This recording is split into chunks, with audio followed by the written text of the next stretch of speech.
Okay, everybody, I'm going to do the kickoff now for the project. I'm recording this, so there might be some people watching this on YouTube. If you are, hello, YouTubers. The project that we are going to do in the first 10 weeks of the minor. So the first project is called Environmental Change. And here you see a picture of the location that we'll be visiting for a week, and just in 3 more weeks we're going there. Um, and this is the Loonsen and Drunense Duinen. This is a really great picture for Loonsen Drunense Duinen because you see the three different ecological types, or actually more, but we'll be grouping them into three different types. You see in the very far background, you see trees, mostly pine trees, which are not indigenous. They are an invasive species, invasive by humans because we planted them, but we're trying to get rid of them. Uh, and then in the middle, you see the dunes. Um, these dunes are also man-made. Some people don't know that. The dunes themselves are also man-made. But we like those. We like the dunes, but we also realize that the dunes are not 100% natural. So we try to keep some of the dunes open because they're beautiful. And there's more to that. They're also a natural habitat for lots of different species which are endangered in Europe. So there's more than just that we think they're beautiful. But a more natural landscape you see in the foreground. That is a grassy landscape, and this is what it would have looked like a couple hundred years ago before actually and up until World War II, when after World War II the pine trees were planted as an agricultural supplement. It was seen as a way to make some money after the World War II. Netherlands needed to recover, and so one of the plans was to plant pine trees. The problem was this was very, very successful, partly because of heavy nutrient loading, nitrogen getting into the soil, that they grew crazy, and now we're trying to get them out. So that's a basic, very basic background of the Loonsindrusdana and the environmental change which has happened in the last um, 70, 80 years. I will show you now the groups because I know this is always what students want to know at the beginning. Which group am I in? There will be three groups. So in my group is Abel, Agne, Anthony, Danny, Guillermo, Patricia, and Isabel. In Ilse's group, we have Luc, Manon B, Manon V. So the two Manons. Oh no, I didn't think very well when I did that. Oops. So you'll have to come up with nicknames, I think, for the Manon. Meran, Pauls, Peter, and Philips. We also have two Germans. That's interesting. So three French, two Germans.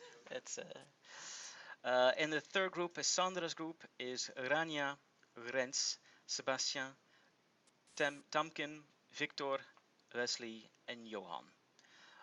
There might be a few changes depending on if students come or students go. We want to keep an even amount for each group. Um, but if you see a star after their name, these are students which are largely virtual students. So in each group there will be at least one student which is following the course or the project virtually. Although I think at least I think Mevan might be coming back in like in a week or two. So this is just sometimes it's temporary. So this is what an inland sand dune looks like. Um, I hope if you're Dutch you visited at least a couple of dunes in your lifetime, otherwise you've really missed out. Uh, this is what we consider a natural, sustainable dune. So lots of hard sand, sand drifts, but they're so big to call them a drift. Sand dunes. In English we call them dunes. Yeah, yeah, for sure. Yeah, yeah. Sand dunes with there are certain types of trees which are natural that normally come in our sand dunes in the Netherlands, and you have moss beds. These are moss beds with grasses inside. So we like this. This is for us. Even though the sand is somewhat man-made, we destroyed a few hundred years ago through turf. In the Netherlands didn't have a lot of trees, so people wanted to heat their homes using turf. So they actually cut out the moss and burned it. And all of a sudden the sheep came in and they ate all the grass. So partially the sand is man-made. However, it's now home to endangered species. So it's like a shipwreck. I try to say, I like to go scuba diving. I know Ilse likes scuba diving also. And my favorite place to go scuba diving is a shipwreck, right? So that's man-made. But on the shipwrecks, you have all these species which are endangered. And so you can say that these dunes are a lot like Dutch shipwrecks, and we want to keep them because of not only because they're pretty and we like to visit them, but because of endangered species from Germany, especially. They have more natural dunes than the Netherlands, but it's in the rural area, which is very economically viable with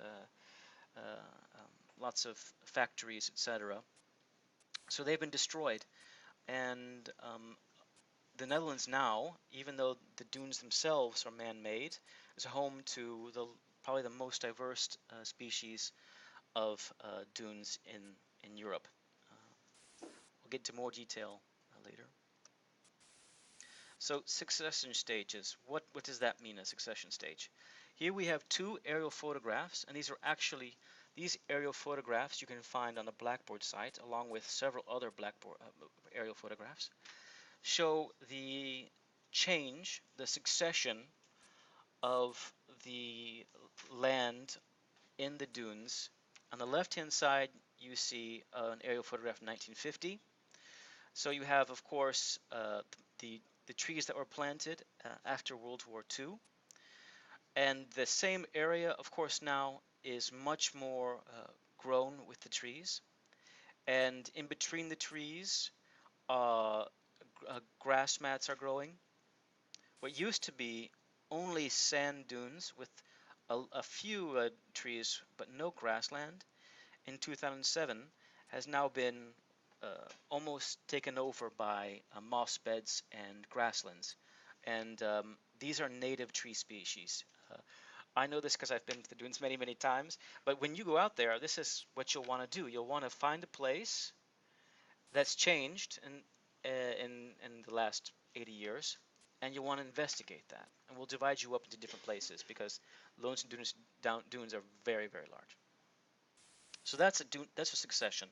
So the succession is from sand to grassland, heathland, and from heathland to trees. But I don't want to give away the answer. Recently, it's now gone back, and you'll figure out why in the next 9 weeks. Remote sensing. So the depletion of the bare sand has been studied. So we have all of these aerial photographs. We have them from 50, 81, 95, 2007. We have all of them, and they have been analyzed before. You're not the first people to do that. That's, part of your research is to look back. I say to use at least two, and then the current area. So you have three different years.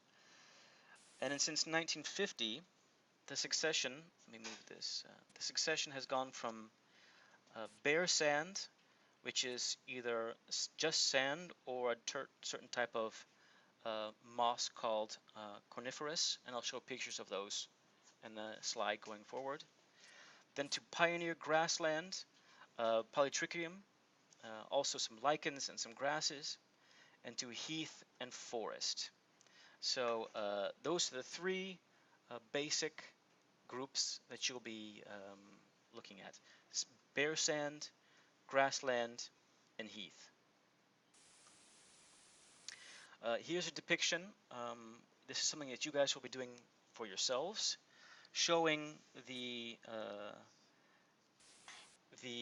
change up until 1997. But you're going to be going one step forward, yeah? So you're going to be going and figuring it out today. You'll go one step forward, and you'll see if these projections were correct. So here we go. Here are some of the plants that we're talking about.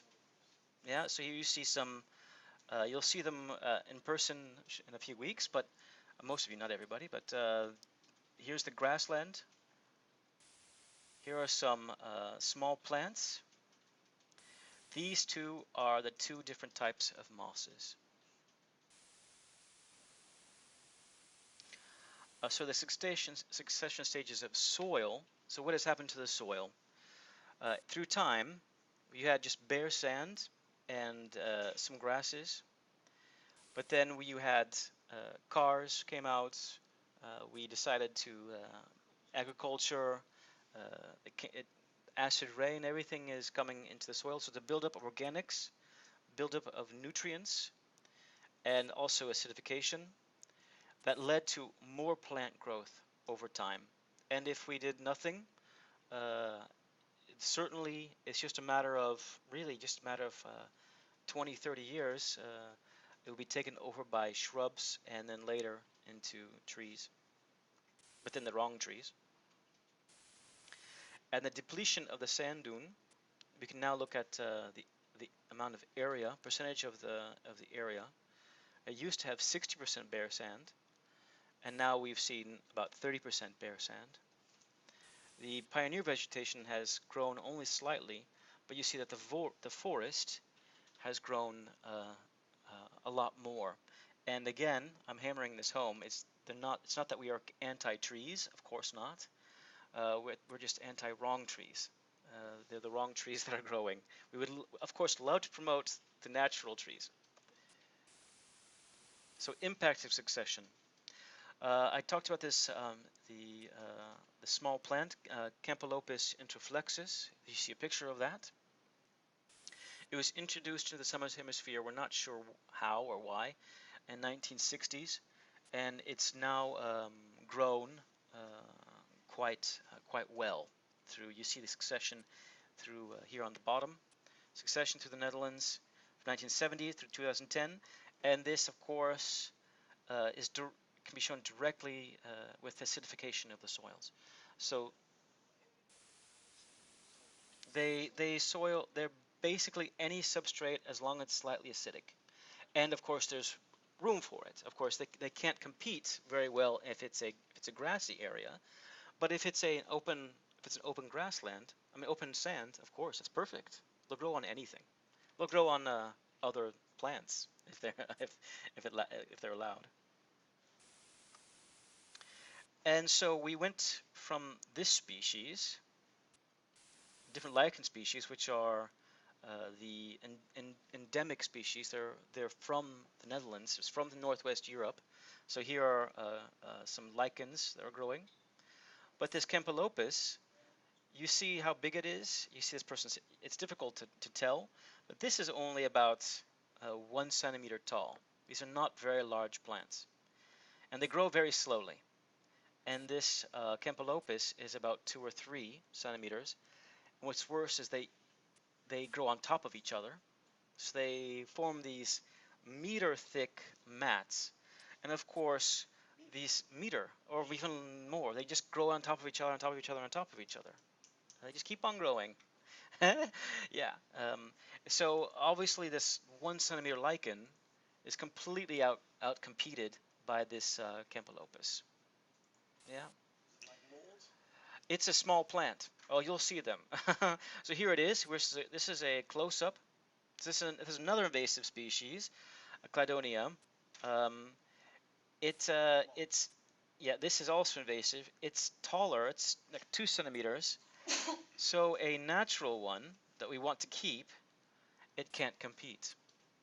It just is outgrown. And there you go. Here we have it, 4 centimeters. So here we have this Campylopus invasive species, which is taken over. So again, it's not only that we want to bring it back to sand because we like the sands, think they're pretty, but also we want to get rid of the invasive species so the endemic plants can stay. And here you see it. And like I mentioned, the Campylopus that grows on top of each other, and you see very large. It can grow up to a meter thick moss mats.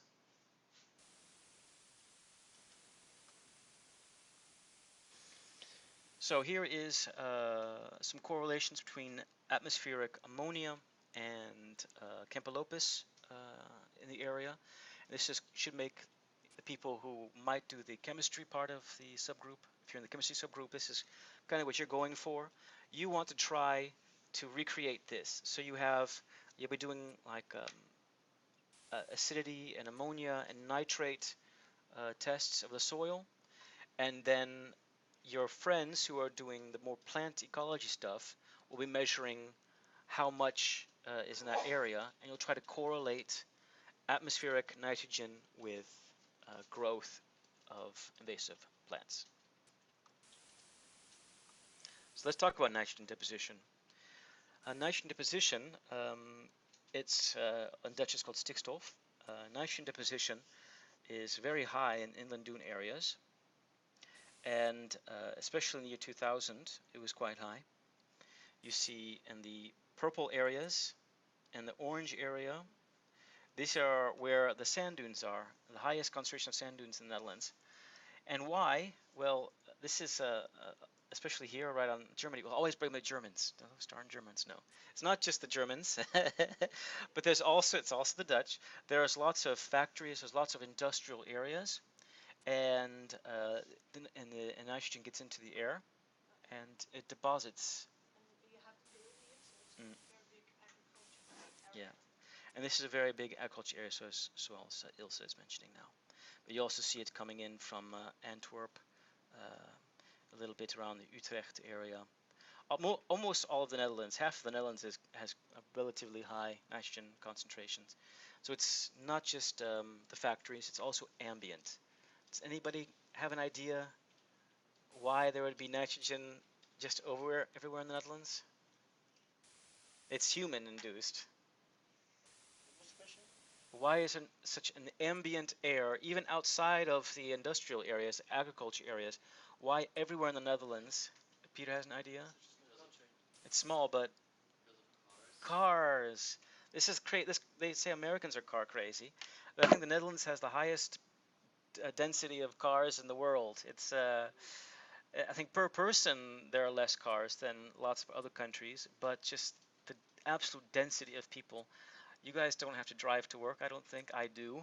Trust me, it's horrendous on the way. So it's just so many cars. Cars, even if you have, and diesel cars are the biggest offenders. I don't have a diesel car. I'd love to have an electric car. I look forward to the day. If people who are here, this is Ilsa, so say hello to Ilsa, the new teacher. So just everywhere in the Netherlands, it's relatively high nitrogen, and in the east, it's extremely high. Let's see if you can also find that in your field work. Okay, so it doesn't significantly affect the bare sand. However, it does, the sand itself, a little bit of nitrogen in the sand, well, it's not going to dissolve. Sand isn't going to dissolve with nitrogen, it's slightly acidic, but it does help certain mosses and lichens and exotic species grow in a relatively short time because these grow quickly. And here is a graph showing, and this was in 2000. This is a few years ago. It comes, and most of these figures, I should say, come from the literature, which is on Blackboard. So if you have any questions, you can ask me, but also they're very well documented in the articles you should read. So here you have amount of ammonium and nitrate in the soil, and the growth in the plant. Pretty well correlated. There you go.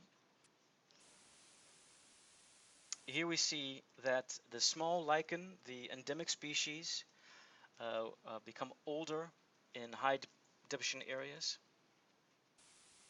But if it's a newer soil, then they can't compete. So what this slide is trying to show you is that the cup lichen, which is the endemic species, is in older soils, because remember, sands change.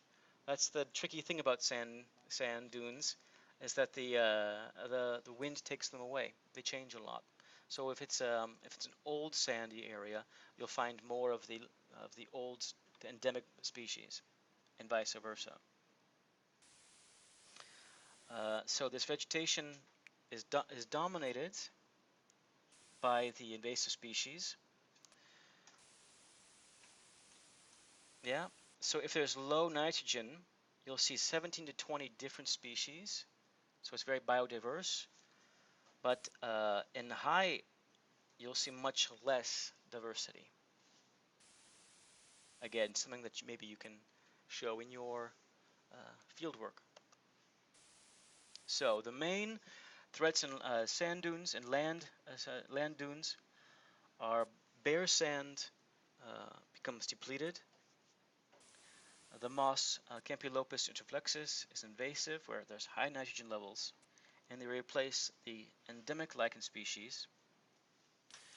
Um, Therefore, we should try to do something on the lowering of nitrogen levels before restoration measures become effective. I can tell you now that we've started anyway.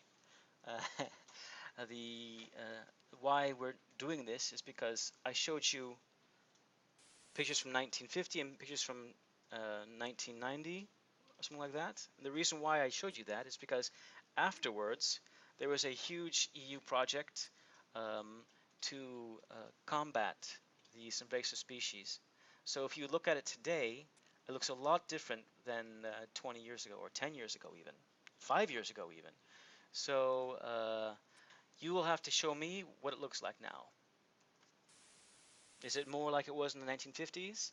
Is it more like it was in like 1997?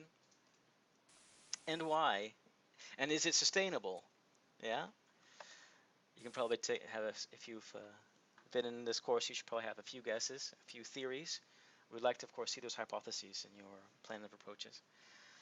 So, an excess of nitrogen from farming and transport leads to dunes that have less species of plants and lichens. It has more algae. Um, you could say, like a lot of land dunes are crusty. They're crusty because there's algae, which are hold the sand together. There are also more moss carpets, grass, and trees. It leads to faster succession. It leads to acidification of the soil. It leads to more nitrogen available for plants and less nutrients such as phosphorus and calcium because they are not being deposited. So they're being used so that the soil is getting lots and lots of nitrogen, which promotes the growth of plants. But the plants don't just take the nitrogen out, they also take the phosphorus out. And there will be less microorganisms in the soil because of the depletion of phosphorus. So your activities, and again, read the syllabus and all of the information on Blackboard, but your activities and project um, is built around a case given by a nonprofit organization, an NPO, called Nature Monuments. There's also a presentation by the project leader, his name is Lex Corel. His presentation is on Blackboard also. Hopefully he will also be giving the presentation during the field week. And there is a major nature park in the Loonse and Drunse Dunes. It's a nature reserve in the Dutch province of North Brabant, which is where we are now. Some more backup information about Loonse and Drunse Dunes. It's 4,000 hectares, so it's really large. And it's in 2002 a national park owned by Nature Monuments. It's an alternation of dry sand dunes and pine forests, but it also has a stream valley zone called the Zandlei, and it has some lakes. So you may think it's funny, dunes are dry places, aren't they? Mostly it is, but this is still the Netherlands, and we're not very far above the water table ever. I think Breda is like 2 meters above sea level, so the dunes are the same. So the water comes up through the dunes. So there's still lakes in the dune areas. It's very if you come from like Brazil or Israel has lots of, I think, sand, but not as much water as the dunes in the Netherlands. So that's a big difference. There's also there was a fire at Uden Woods, which is alternation of different forests, meadows, and wetlands.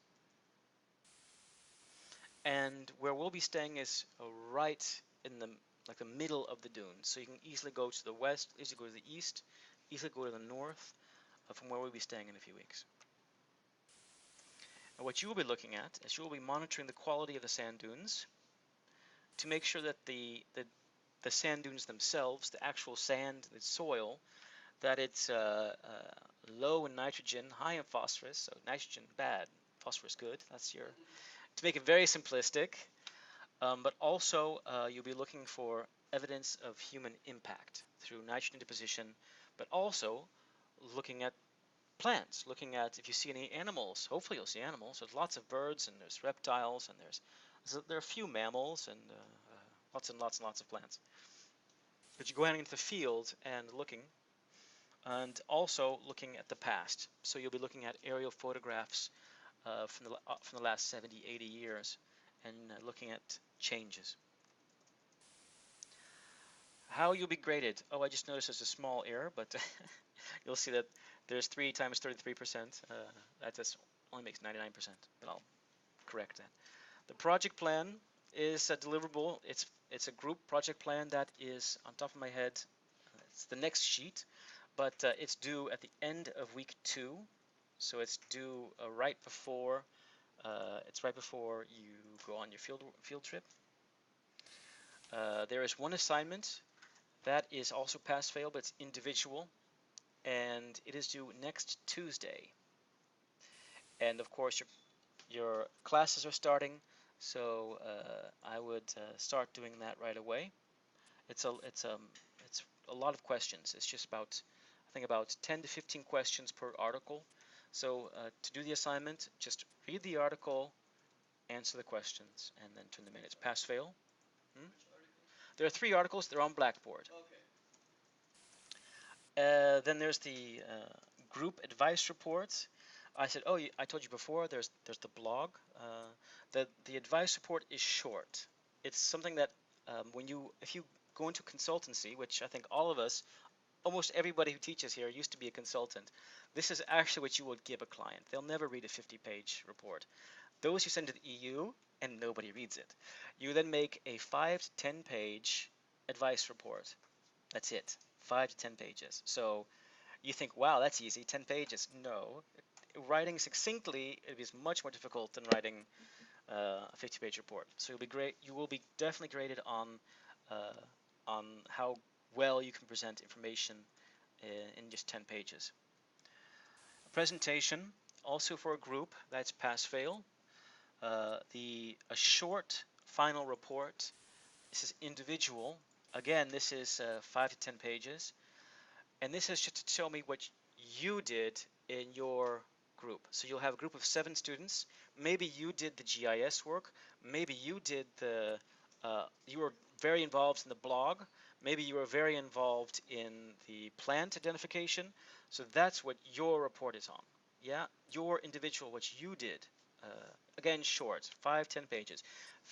If you're doing the GIS, you probably need 10 pages at least because lots of pictures. But it's unavoidable. Also, chemistry students quite often have lots of charts and graphs. I'm telling you, 10 pages maximum. You think that's a lot, but once you get all your charts and graphs, 10 pages goes really fast. And then the blog. It says 33%. That should say 34%. My excuses. I think in the syllabus it does say 34%. But this is an old. Anyway, it should say 34%. And this blog is a group score. So your final grade, you have to, of course, pass all the pass-fails, and the grade that you get will be 33% the advice report, which is group, 33% your individual report, and again 34% the blog. I should tell you, last year I got some really good blogs, and they got really good grades. So you can get good grades in the blog for sure. I think I gave a 10. Yeah, I mean, of course, it's up to you. You can go create one group. They just went crazy. They did videos. They had so many pictures, so much information. It was amazing. And there were only 3 people, so I'm actually expecting a lot for a group of 7. No, blogs, we'll be going through that, but there are videos. It's called WordPress. We'll talk about it in the groups. It's pretty easy. This is it's difficult to see. Um, this is the overview of the entire period. All the courses, all the times, all the group meetings. You can find this on Blackboard. It's in the syllabus. So then you have to squint. You can figure this out. So today we have the kickoff and the course. Thursday is the second part of the course. This is the first project meeting. If it's yellow, it means it's only for some people. So for Sandra's group, your first meeting is on Thursday afternoon. Friday morning is my group, followed by 2 classes of environmental change, taught by me. And then after that is the project group from Ilsa. Next week, we start off with my project group. We have a course database. I think actually this is not optional, it's for everybody. The course GIS is just, I think now it's just for Peter. And then again, my course, environmental change. Tuesday are Ilsa's and Sandra's group meetings. The third, yeah, on Tuesday. 10:35 for Sandra and 8:45 for you. Why is the name not? It is. It's Ilsa, Sandra. It's just really small. Oh, shit. If you download it, you will see it. Also, everything is on Rooster. Uh, and then we have the third course due that you said that, and that Tuesday, the assignment is due. The individual assignment is due that Tuesday. Yeah. Right. No, from the project. From the project. Yeah. So that when I said it's based on the 3 articles, so that's due on Tuesday. I'd start that now because because you'll be having also homework from these courses too. So you might start now. Already on Blackboard. And then on Wednesday again, GIS for Peter, uh, course database for everybody, course Dunes. This is the last Dune. This is taught by Marion. Thursday you have off, no classes. I mean, at least. And then again Friday morning, Peter has GIS. Then we have the last environmental change course. Yeah. Right. Right. So thank you, Ilsa. So the homeworks for the individual courses are not here. I only have the project deliverables. So on top of this, you'll also have your homework for your classes. Okay. And then that Friday, the plan of approach, or the project plan is due. If I ever make that mistake, I apologize. Sometimes we use the same thing. Sometimes we say plan of approach. Sometimes we say project plan. It means the same thing. Okay. So project plan is due. Week 3 is fieldwork week. Week 4 is the optional trip to Finland. Yeah, which is also nice. And then after that, this is where we have more project meetings, but this is where the lab work starts. The lab work starts in this week. Also, you'll have to redo for your plan of approaches. You'll have to redo for your assignments, but your courses are all finished. Yeah, so you have 2 weeks of intense coursework, and then you have field work, and then you have like lots and lots of project work. So you'll have to do all your analyses. You're being in the lab. People with GIS will be doing lots of GIS work. Here's the first workshop for GIS. So for the GIS people, if you once you figure this out, who you're going to be, who you are, this week you should work on the GIS and come with questions to the workshop. So it's much better if you come with me with your problems and I can solve your problems. But if you haven't even started, yeah, I can help you, but the way we should work is that you should, in the week before, you should start your GIS work, and when you have problems, come and see me that Friday, and I'm there for like 3 hours. So, and then we have also labs on Fridays. So labs are on Mondays and Fridays in that week. The next week, more lab work, more computer work, more project meetings. The week of the 12th October, again, more labs, more computer work, and some workshops. This last week it's the last time you'll have access to your tutors because that Friday your advice report is due, your individual report is due, and your blog is due. So all the deliverables are due that Wednesday. That's the 21st of October. So it looks like, oh, we have very little to do in this week. No, you have to, in this week you have to start writing. It's going to take you at least a week because you have three things to turn in, one of which is individual. And that Friday presentation, yeah, Peter? Yes, Wednesday at 11:59 and 59 seconds. It's the group presentation. 1 second before midnight. Yes, it's a group presentation.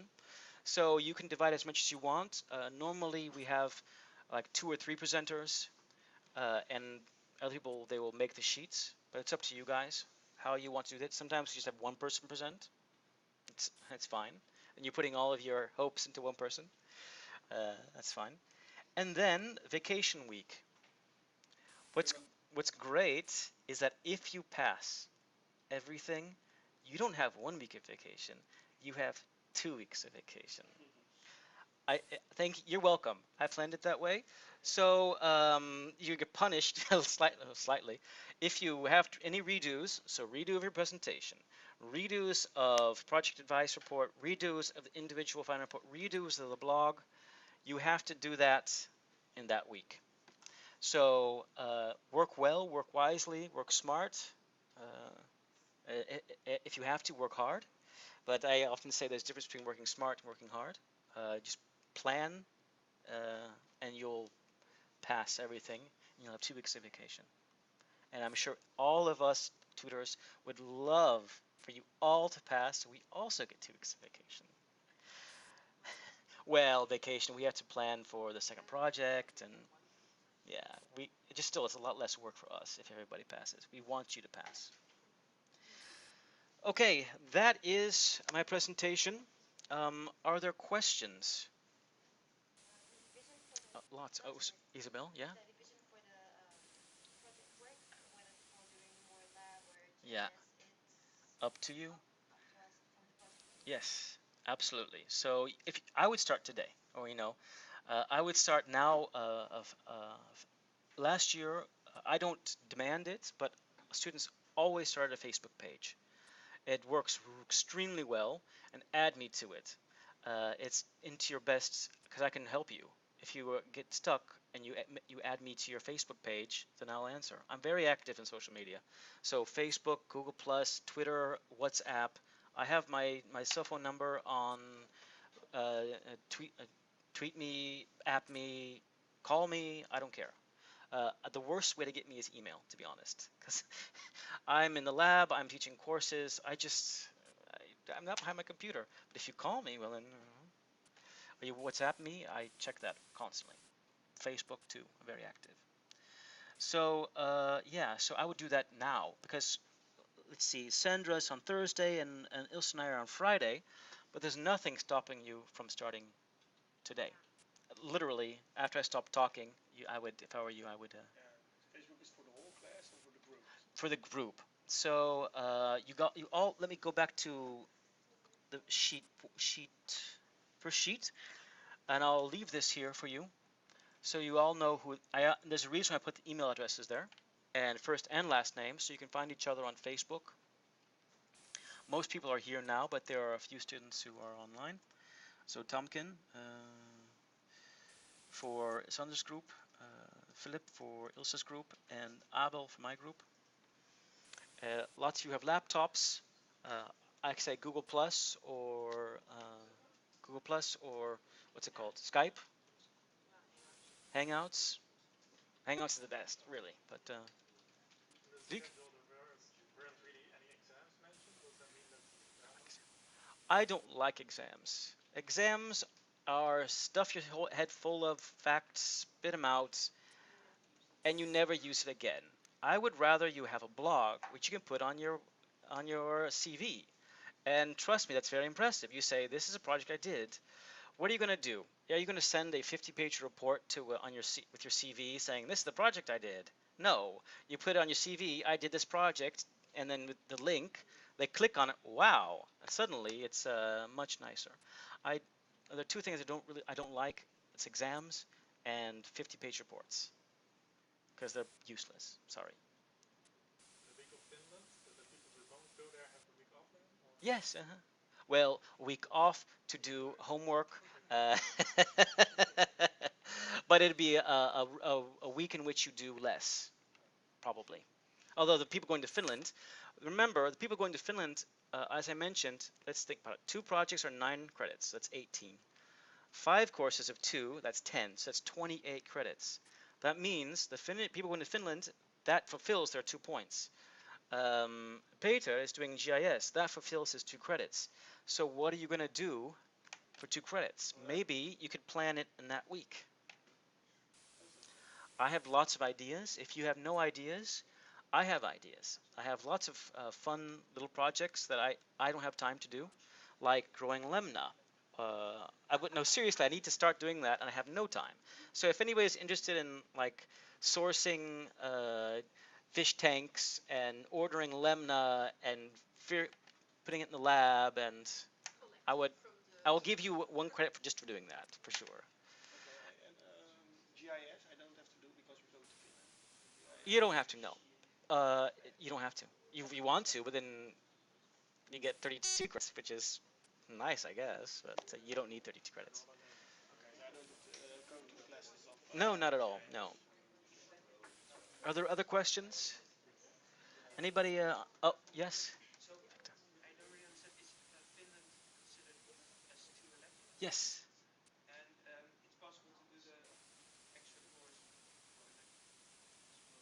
Yeah. Uh-huh. So, well, if you've already done GIS, because you're a, yes, you can't do it twice. Nice try. But if you are an ATGM student, you've already had this class, so you can't take it twice. If you're going to Finland, that gives you the 2 already. If you're not, then you have to figure something else out. And I have lots of ideas. If you don't have an idea, uh, some students they felt followed a class like a massive online open course. Sure. Another student, she actually went to Italy for a week and did like a course on was journalism. Great. I'm all for it. Do go for it. But you have to between now and the end of the minor, you have to do it. It's up to you. Other questions? No? Oh, yes. Pulse. It's up to you. I highly recommend WordPress. But if you are proficient in another type, then by all means. Just, then of course you're going to be the blog guy. If you don't, WordPress is easy. Yeah, Peter? Yeah. I'll, no, are you on, which Blackboard are you on? Are you Blackboard for the project or for the minor? Yeah, you should go to the Blackboard site for the project. So there's a Blackboard site for the entire minor. It's actually a very small one, and then you have a separate Blackboard for the project, and that has a lot more documents, which also has a syllabus. It also has presentations, plural. It has articles. It has all sorts of stuff. It also has if some third question. It's really early days, and you have questions about format. There, the forms that we use to grade your deliverables are on Blackboard, so you see what we're looking at. Okay, so everything's open. We're not trying